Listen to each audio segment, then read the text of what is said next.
오늘 5월 27일 맥진성결기 민수기 36장, 시편 80편, 이사야 28장, 요한 2서입니다.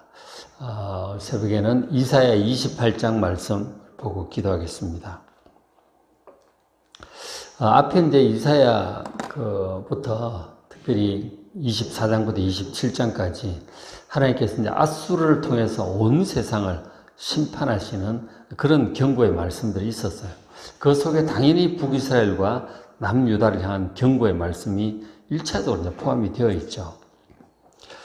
그러니까 앗수르라고 하는 그 나라에서 한 시대에 종말이 올 것에 대한 모두가 파괴되고 죽고 할 그 종말에 대한 경고의 말씀이죠. 그것은 백성들이 우상을 섬기고 하나님을 경외하지 아니하고 모든 죄악을 행한 그 죄로 말미암아 하나님의 심판과 경고와 멸망이 임하는 거예요.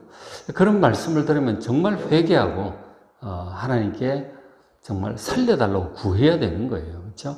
그렇게 해야 살아남게 될 텐데, 혹은 정말 회개도가 좀 더 빨랐더라면 뭐 전쟁이 안 날 수도 있겠죠.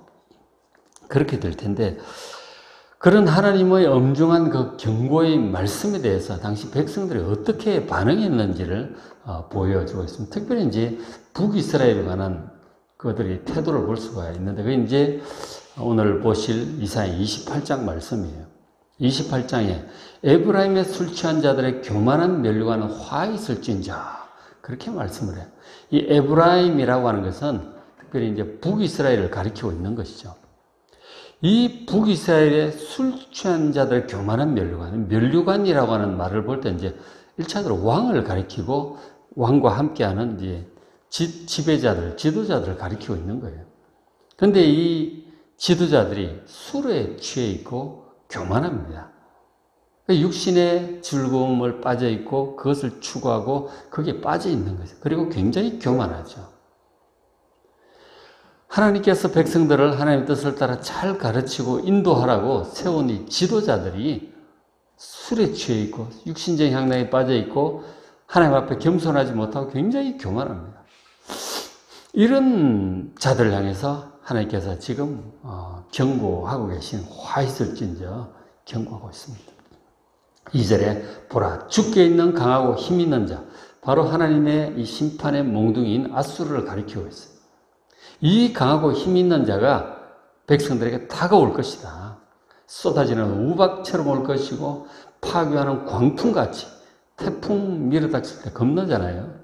간판도 떨어지고 막 날아갑니다.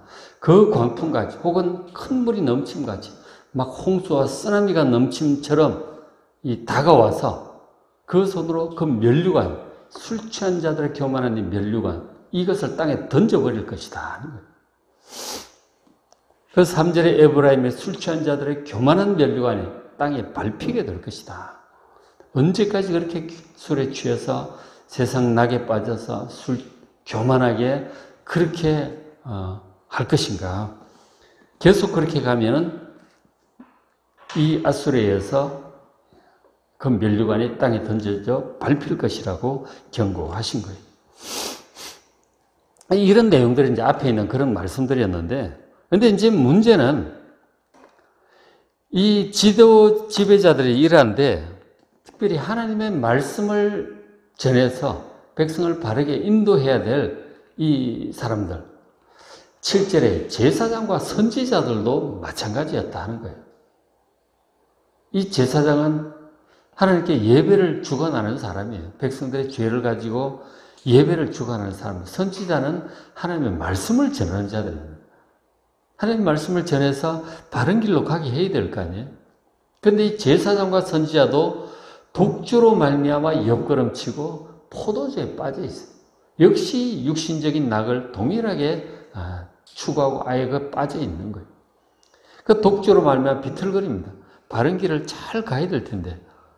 그러니까 성경을 보면 이제 다윗도 그렇게 얘기하는데 정직한 길, 바른 길을 이제 걸어가는 그것이 하나님의 사람들이에요. 정직하다라고 하는 말이 이게 바르고 곧게 간다는 얘기예요. 비틀비틀 갈짓자로 이랬다 저랬다 하지 않는 거예요. 근데 세상락에 빠져 있으니까 비틀거리는 거죠. 이랬다 저랬다 하는 거예요. 가르침도 일정하지도 않고 삶도 일정하지가 않은 거죠. 환상을 또 잘못 풉니다. 하나님께서 하나님 뜻을 이제 환상을 통해서도 깨닫게 하시고 꿈을 통해서 혹은 여러 가지 상황을 통해서 깨닫게 하시는데 그것을 잘못 풀어요. 하나님의 뜻을 제대로 분별을 못합니다. 해석을 제대로 못하는 거죠. 그 재판할 때 실수하는 재판이라고 하는 것은 판단이죠. 하나님 뜻을 잘 판단을 해야 되는데 잘할 땐 잘하지만 이 이제 세상락에 취해 있으니까 실수를 많이 하는 거죠. 하나님의 말씀을 영 잘못 이제 해석을 해요. 하나님의 뜻을 영 오해를 하는 경우가 많다 하는 거죠. 하나님의 뜻을 전하고 예배를 인도하고 가르칠 사람이 세상락에 빠져 있으면, 육신의 낙에 빠져 있으면 이렇게 갈짓자로 이랬다 저랬다 하게 되는 거예요. 가르침이 일정하지 않다 하는 것이죠. 그들을 따라가게 되면 같이 이제 갈짓자를 걷게 되는 거죠. 하나님의 뜻이 도대체 뭔지 모르겠다 이렇게 되는 거예요. 참 보통 문제가 아니죠. 근데 이제 더 큰 문제 중에 하나는 이런 이제 상태에서 이 선지자와 제사장도 그렇고 술 취한 교만한 멸관 이제 정치적인 지도자들이죠.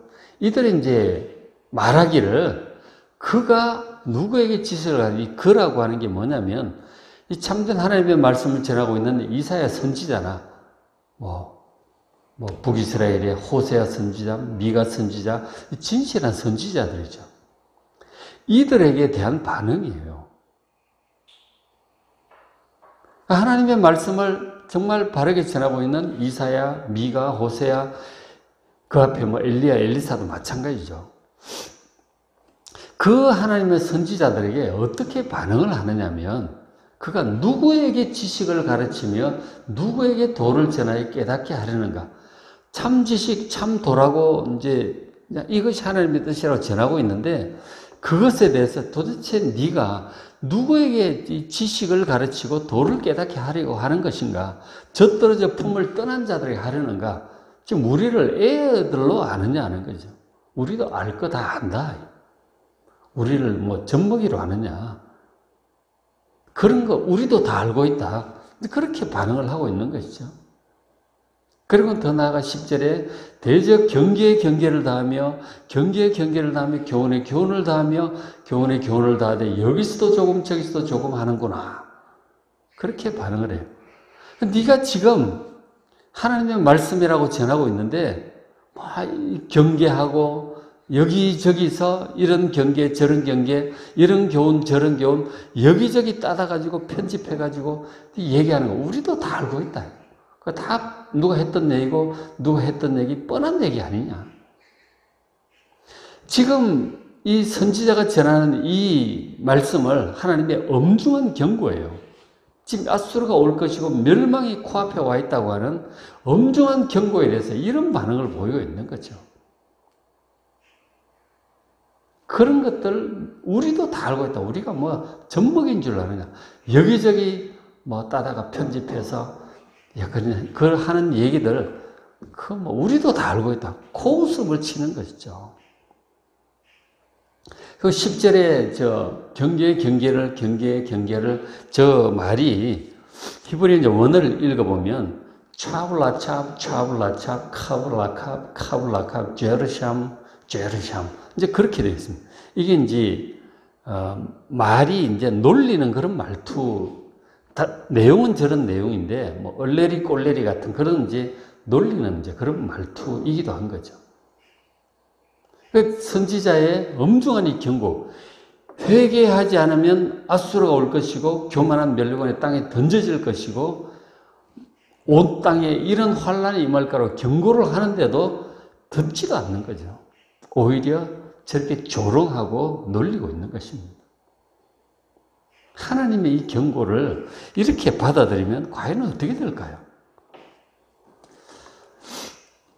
자, 11절에 그러므로 계속 이렇게 이제 받아들이지 않고 조롱하고 이 하나님께 대한 조롱이기도 한 거죠. 그래서 그러므로 덧없는 입술과 다른 방언으로 그가 이 백성에게 말씀하실 것이다. 전에 그들에게 이르기를 하나님 이미 하나님 말씀하셨어요. 이것이 너의 안식이요 이것이 너의 상쾌함이니 너희는 곤비한 자에게 안식을 주라. 그렇게 했는데 그들이 듣질 않았다. 그렇게 말씀을 해요. 이게 무슨 뜻인 것 같습니까? 전에 이제 어떤 목사님이 그런 얘기를 책에 이제 본 건데 저 부분을 어떻게 해석을 했느냐면 덧없는 입술과 다른 방언이 우리가 기도할 때 하는 그 방언이라고 얘기를 하는 거예요. 그러니까 우리가 방언을 하나님께서 우리에게 백성들에 주실 것이다. 그리고 방언이 너희 안식이고 너희 상쾌함이다. 그렇게 얘기를 하더라고요. 그 방언 기도는 우리의 안식과 상쾌함, 방언 기도를 해야 된다. 그렇게 얘기를 하는 거예요. 근데 사람들이 듣질 않는다. 방언 기도를 해야 된다. 그렇게 해석을 하는 거예요. 그런 뜻이 아닙니다. 이것은 지금 어떤 뜻이냐면 덧없는 입술과 다른 방언은 말을 알아들을 수 없는 외국어를 얘기하는 거죠. 아수르 사람들이 와가지고 나라를 무너뜨리고 사람들 죽이고 포로로 끌고 막 이렇게 왔다 갔다 하면서 아수르 말로 떠들어댈 것을 얘기하는 거죠. 알아들을 수 없는 외국인이 와서 나라를 멸망시킬 것에 대한 경고예요. 덧없는 입술과 다른 방언으로 우리도 이제 예를 들어서 우리 이제 어르신들 얘기 들어보니까 중국 사람들이 이제 6.25 때 왔잖아요. 중공군들이 들어와가지고 막 하는데 못 알아듣죠. 그러니까 샬라샬라 그러더라는 거죠. 그게 이제 못 알아들으니까 우리가 그렇게 얘기를 하는 거죠. 그 덧없는 입술과 다른 방언이라는 게 그런 외국 군대가 와가지고 나라를 무너뜨릴 것을 지금 경고하고 있는 그런 말씀이에요. 12절에 전에 그들에게 이르기를, 전에 하나님께서 말씀하시기를 이것이 너희 안식이요 이것이 너희 상쾌함이니 너희는 곤비한 자에게 안식을 주라. 이 말씀은 여기서 이것은 하나님의 말씀이에요. 율법을 얘기하는 것입니다. 하나님의 말씀이 바로 우리의 안식이고 우리의 상쾌함이에요. 이것을 듣고 회개하고 정말 하나님 앞에 바른 마음으로 돌아올 때 그것이 우리의 참된 안식이 되고 상쾌함이 될 것이라는 그런 말씀이에요. 근데 그것을 백성들이 듣지를 않는 거죠. 그래서 결국은 덧없는 입술과 다른 방언을 말하는 이 아수르 군대가 와가지고 나를 무너뜨리게 될 것임을 경고하고 있는 것이죠. 지금 맥락이 그렇잖아요. 그죠? 맥락이 그런 거예요. 그래서 결국 하나님의 말씀을 듣질 않으므로 이런 이제 하나님의 심판이 떨어지는 거예요. 그래서 이제 이번에 하나님께서 도리어 하나님을 멸시하고 조롱하는 자들에게 이렇게 말씀을 하세요. 13절에 여호와께서 그들에게 말씀하시되, 하나님께서 이 교만한 자들, 이 비틀거리는 세상락에 빠져있는 그러한 자들에게 말씀하시기를 경계에 경계를 다하며 경계에 경계를 다하며 교훈에 교훈을 다하며 교훈에 교훈을 다하고 여기서도 조금 저기서 조금 하셔서 하나님께서 그렇게 하신다는 거예요. 그래서 그들이 결국은 그들이 가다가 뒤로 넘어져 부러지고 걸리고 붙잡히고 그렇게 될 것이다. 그러니까 하나님의 말씀을 조롱하는 자들이죠. 여기에 술 취한 교만한 면류관 정치 지도자들도 있고 선지자들, 제사장들도 다 포함되는 거예요. 하나님께서 그 하나님에 대해서 조롱하는 그런 자들에게 말씀하시기를 너희들이 경계에 경계를 다하고 하나님의 말씀을 전하느라고 여기저기 그렇게 하셔서 교훈에 교훈을 다하고 여기저기 짜집기 해서 막 그렇게 하고 있는 것이죠. 그들이 그렇게 하고 있는 거예요.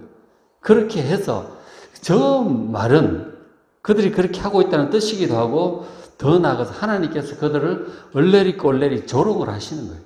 너희들이 그렇게 하니 결국 가다가 뒤로 넘어져 부러질 것이고 걸릴 것이고 붙잡힐 것이다. 아수르의 공격으로 다 멸망이 임하게 될 것임을 하나님께서 경고를 하신 거예요. 하나님의 말씀에서 조롱하고 그렇게 한 그들에게 하나님께서 그들을 지금 조롱하시는 것입니다. 결국 너희들도 뒤로 넘어져 부러지고 걸리고 붙잡히게 될 것이다. 경고를 하신 것입니다. 하나님의 말씀을 조롱하면 큰일을 하는 거죠. 두려운 줄 알고 정말 하나님께 간구하고 회개하고 은혜를 구해야 될 것이죠. 그래야 재앙이 오지 않든지 혹시 온다면 살아남게 될 것입니다. 그런 경고를 하고 있는 것이죠. 그런데 이제 이렇게 말씀을 하시는데도 불구하고 이 사람들의 반응이 참 또 기가 막히죠. 15절에 얼마나 완악한지 몰라. 15절에 우리는 사망과 맹약하였은즉 넘치는 재앙이 밀려올지라도 우리에게 미치지 못할 것이다. 그렇게 얘기를 하는 거예요. 사망과 맹약을 했기 때문에 넘치는 재앙이 우리에게 미치지 못할 것이다. 그렇게 얘기를 해요. 무슨 뜻일 것 같습니까? 지금 누구와 맹약을 했다고 그래요? 사망과 맹약을 했다고 그러죠. 동맹을 맺었다는 거예요. 누군가 동맹을 맺었고 재앙이 와도 그가 우리를 도와줄 것이라고 얘기를 하는 거죠. 저 사망이 뭐냐면 애굽을 가리키는 거예요. 지금 아수르가 쳐들어 올지라도, 누가 쳐들어 올지라도 우리의 든든한 우방인 애굽이 있으니 우리는 걱정할 필요가 없다. 하나님, 그 기도도 필요 없는 거죠.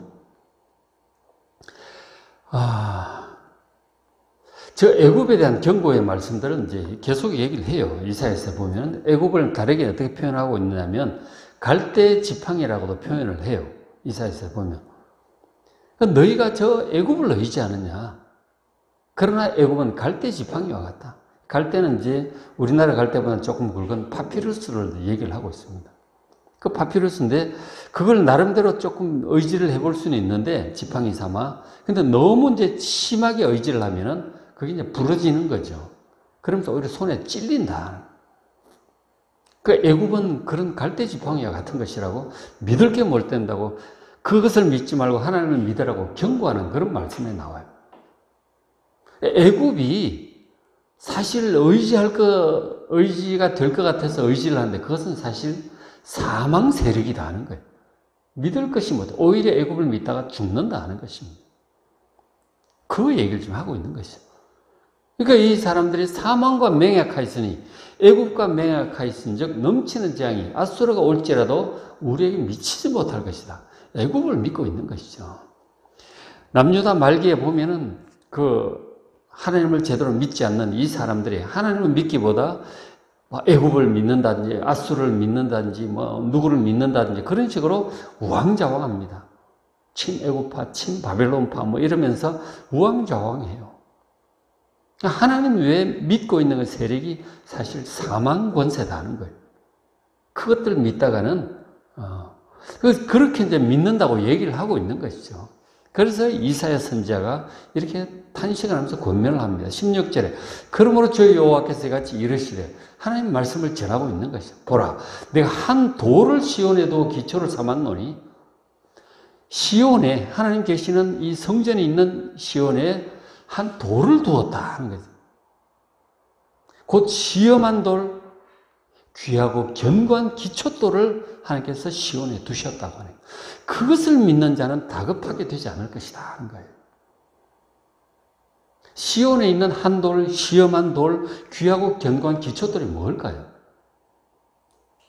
여러 가지로 이제 해석을 할 수가 있겠죠. 근데 1차적으로 그 시온산에 있는 성전에 있는 지성소 안에 있는 바로 이 십계명 돌비석을 가리키고 있는 것이죠. 십계명은 돌판을 가리키고 있는 거예요. 바로 하나님의 말씀을 가리키고 있는 것이고 성전을 가리키고 있는 것입니다. 그 하나님을 믿어야 되는 것이고 하나님의 말씀을 믿어야 되는 거예요. 근데 그것을 안 믿고 사망 권세에 속한 애굽을 의지하고 뭐를 의지하고 그래 가지고서는 그건 사망 권세예요. 진짜로 믿어야 될 것은 하나님께 시온에 두신 그 돌, 하나님의 말씀을 믿어야 되는 것이죠. 하나님 계시는 성전을 의지해야 되고 하나님을 믿어야 되는 것이죠. 그것을 믿는 자가 다급하게 되지 않을 것입니다. 믿지 않고 다른 것을 믿는 자는 그것 믿고 있다가 하나님의 심판의 이 폭풍이 다가올 때 그냥 다급하게 허둥지둥하다가 나가 떨어지는 것이죠. 멸망하는 거예요. 하나님께서 주신 그 돌, 하나님의 돌을 믿으시길 바랍니다. 하나님의 말씀을 믿으시길 바랍니다. 결국 저 돌은 구원자인 메시아를 궁극적으로 가리키고 있습니다. 예수님이 산돌이라고 그랬잖아요. 우리 보고도 산돌이라고 하셨는데 예수님을 가리키고 있는 거예요.